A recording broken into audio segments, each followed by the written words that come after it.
terbukti upaya pegang data loh padahal Mas Habib ini nggak berhasil, ya. Tidak berhasil. Kenapa? Rakyat memberikan apresiasi terhadap Prabowo. Itu Pak Prabowo. itu dua hal yang berbeda, Pak. Soal pemilu lah. Ini kita ngomong soal pangkat. Anda mau ngomong atau saya ngomong, Pak Hussein? Memang tukang fitnah tuh nggak punya adab, nggak punya akhlak. Silakan, Anda mau ngomong silakan. Ya, silakan Mas Habib dilanjutkan. Enggak, Pak Hussein yang tidak punya akhlak itu mau bicara, silakan. Saya dengar saja. Silakan yang paling punya akhlak paling abang emang. Lanjut aja, Bang. Iya, ya jadi gini, kalau anomali menurut orang yang tidak punya akhlak, ya, orang yang suka menyebar fitnah, menyebarkan kebencian, ya silakan, boleh kok. Demokrasi kita juga tidak mendiskriminasi orang-orang seperti itu, boleh bicara. Ya, tapi saya sampaikan, rakyat juga bebas bersikap. Terbukti kan nggak laku. Kaset rusak yang diputar oleh mereka nggak laku. Rakyat tahu kok. Ya, apa itu surat panggilan? Anda paham nggak surat panggilan gitu loh? Apakah itu membuktikan terjadinya kesalahan? Anak semester 1 Fakultas Hukum juga saya paham kok. Nggak ada artinya gitu loh. Bukan bukti sebuah kesalahan. Nggak bisa itu dijadikan dalih Anda bahwa Prabowo sudah bersalah ya melakukan penculikan. De facto ya, memang Komnas HAM nggak bisa melengkapi bukti. Makanya ya rekomendasi apapun dari DPR nggak bisa jalan. Semua rekomendasi DPR itu pelaksanaannya harus sesuai dengan hukum.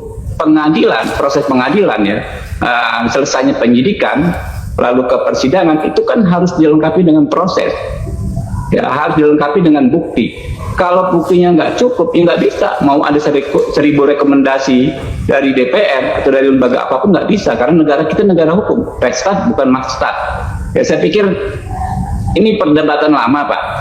Ya, diputar-putar nggak ada guna juga, nggak produktif kita. Ya, kencang-kencangan urat bicara masalah ini. Kalau memang ada keberatan terhadap kebijakan yang dikeluarkan pemerintah, ada mekanismenya juga. Okay. Atau pengen hanya kampanye, ya silakan saja. Tapi kami tidak dalam posisi juga ya mengeluarkan kebijakan tersebut. Itu kami kan Pak Prabowo kan penerima, bukan pemberi di situ.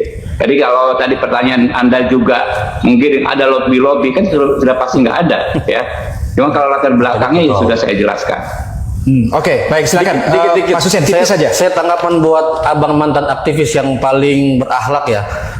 Berani nggak ngomong ke, bisa di zoom nih kamera, berani nggak ngomong ke SBY ya, kemudian ke Subagio Hadi Siswono, Fahrul Rozi, Yusuf Kartanegara, Agung Gumelar, Ari J. Kumaat bahwa dia melakukan fitnah. Saya dasarnya ini, saya nggak nambah-nambahin, nggak kurang-kurangin. Dasarnya hasil penyelidikan DKP. Silakan, berani nggak ngomong Bang Habibur Rahman di TV ini? Kalau kemudian Pak SBY saja misalnya kan jadi kawan sekarang nih, berani nggak ngomong sama SBY kalau SBY fitnah? Jangan orang masyarakat sipil dibilang ini fitnah sana fitnah sini. Kalau ini ada datanya, ini ada putusan Kepres. Terakhir tadi, kenapa kemudian tidak ada tidak ada sidangnya? Orang dipanggil untuk nyari bukti-buktinya sama Komnas HAM aja mangkir, gimana ada buktinya? Oke. Kalau mau bersihkan namanya datang aja Komnas HAM, selesai urusan. Baik, ngomong-ngomong soal upaya membersihkan tadi, sebelum saya ke Mas Habib, saya ingin minta pendapat ke Prof. Ikrar yang juga sudah jauh-jauh datang ke studio SCTV. Nggak fair dong. Masa dia ngomong 2 kali, saya sekali. Prof. Dia fair dong SCTV. Jangan terlalu framing lah SCTV, netral lah SCTV. Kami tidak memframing Mas Habib. Ini Prof. Ikrar dari tadi sudah ada di sini. Saya nanti setelah dari Prof. Ikrar, saya baru akan ke Mas Habib ya. Saya minta keadilan. Saya menanggapi biar nggak hilang konteks. Oke, waktunya 1,5 menit. Saya persilakan Mas Habib. Iya. Ya, saya baca berkas yang Pak Hussein pegang itu udah belasan tahun juga. Ya, saya baca mungkin sudah ratusan kali. Itu bukan dokumen peradilan apapun.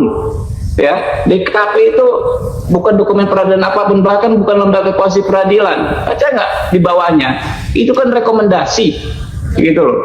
Tidak ada putusan apapun di situ, gitu loh. Memang betul putusannya itu nanti di B.J. Habibie yang menolak apa yang direkomendasikan oleh DKP. Karena B.J. Habibie menyatakan diberhentikan dengan hormat. Kita bisa beda pendapat, tapi dokumen yang kita baca sama kok. Jangan nggak perlu di zoom, itu dokumen yang ada di balik bantal tidur di kamar saya gitu. Ya ampun, ternyata begini ceritanya.